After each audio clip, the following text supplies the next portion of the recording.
Joshua 5:13-15 presents a striking moment where Joshua encounters the commander of the Lord's army just before the Battle of Jericho.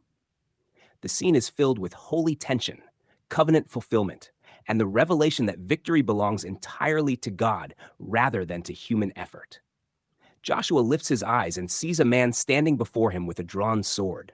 The imagery signals divine authority and readiness for judgment. Joshua immediately asks, "Are you for us or for our adversaries?"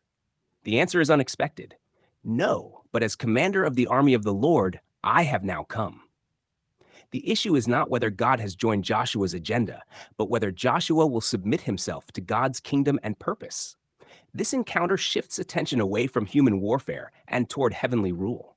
Israel's inheritance was never secured by the strength of the flesh, military skill, or religious striving. The land was given because of promise. Joshua stands not as an independent hero, but as one who must receive and walk in what God has already established. Joshua falls on his face and worships. The commander does not reject the worship, which points to a divine manifestation rather than a mere created angelic being.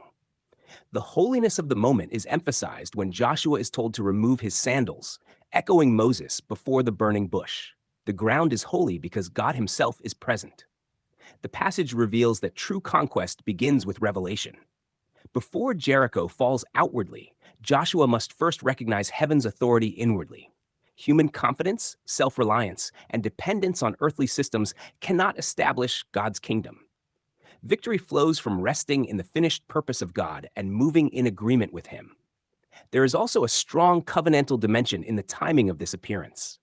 Israel has just crossed the Jordan, circumcision has been renewed, and Passover has been celebrated. The reproach of Egypt has been rolled away. This marks a transition from wandering to inheritance. The old era is passing away, and a new covenantal phase is unfolding before them.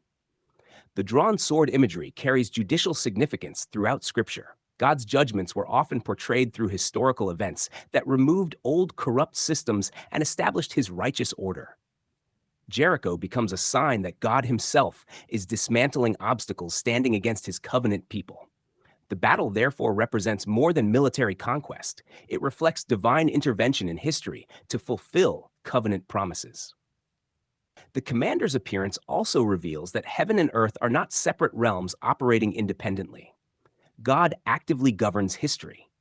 What happens in Jericho is the earthly manifestation of a heavenly reality already determined by divine authority. Joshua is invited to participate in what heaven has decreed rather than create victory through human effort. The command to remove sandals signifies leaving behind the defilement and striving associated with the old wilderness mentality. Bare feet symbolize humility, dependence, and recognition that the work belongs to God. Holy ground is not merely a location, but the unveiling of God's presence among his people.